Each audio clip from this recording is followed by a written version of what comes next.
আপনারা জানেন যে আমরা আজকে দ্বিতীয় দিনের মতো no work no promotion no work কর্মসূচি পালন করছি। আমরা গতকালেও সারা দেশব্যাপী এই কর্মসূচি পালন করেছিলাম। তারই অংশ হিসেবে আজকেও আমরা সারা দেশব্যাপী বাংলাদেশের সকল সরকারি কলেজে বিসিএস সাধারণ শিক্ষা ক্যাডারের যে কর্মকর্তাগণ আমরা আছি, আমরা এই কর্মসূচি পালন করছি।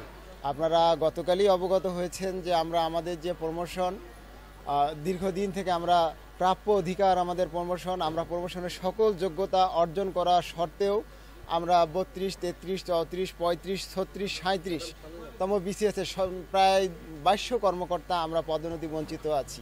এবং শুধু এই পদোন্নতি বঞ্চিত আছি এই কথাটা বললেই হবে না, এখানে আরও একটু জোর দিয়ে বলতে হবে যে আমরা প্রায় আমাদের অনেকেই আছেন যারা দীর্ঘ 13 বছর থেকে প্রমোশন পাচ্ছেন না, অনেকেই 12 বছর থেকে পাচ্ছেন না, অনেকেই 10 বছর থেকে 9 বছর থেকে।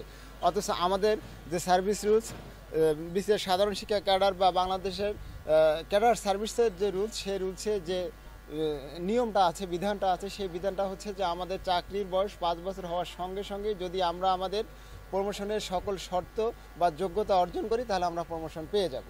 তো আমরা 5 বছর হওয়ার সঙ্গে সঙ্গে আমরা অনেকেই এই যোগ্যতা অর্জন করেছি, কিন্তু আমরা আজকে 13 বছর বয়সে এসে, আমাদের চাকরির বয়স 13 বছর হচ্ছে, এরপরও আমরা আমাদের প্রমোশন পাচ্ছি না।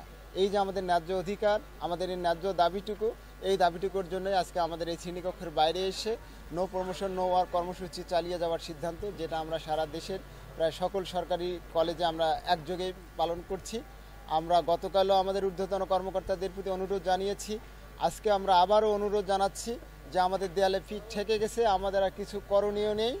আমরা আমাদের ঊর্ধ্বতন কর্মকর্তা, আমাদের মন্ত্রণালয়, আমাদের মাউসি সহ যারা নীতি নির্ধারণী কর্মকর্তা আছেন সবার কাছে আমাদের অনুরোধ, আপনারা আমাদের প্রমোশন দিন। আমাদের প্রমোশন নিয়ে আর টালবাহানা করার সুযোগ নেই।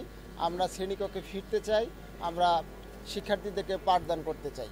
আমরা জানি যে এই আন্দোলন আমাদের বেশ কিছুদিন থেকে ধারাবাহিকভাবে চলছে, এতে আমাদের শিক্ষার্থীদের পড়ালেখায় বিঘ্ন ঘটছে। এটা নিয়ে আমরাও আহত, এটা নিয়ে আমাদেরও খারাপ লাগছে, কিন্তু আমরা আসলে নিরুপায়, আমাদের কিছু করণীয় নাই।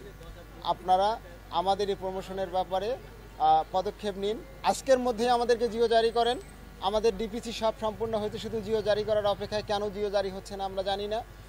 যত বাধা আছে বা যা আছে সব সমাধান করে আপনারা আজকে জিও জারি করেন। আমরা আজকে থেকে শ্রেণীকক্ষে ফিরবো, আজকে থেকে আমরা পাঠদান শুরু করব। অন্যথায় আমরা এখন যে নো প্রমোশন নো ওয়ার্ক কর্মসূচিতে আছি, এর থেকে হয়তো আমরা আরও বড় কোনো কর্মসূচিতে যেতে বাধ্য থাকব।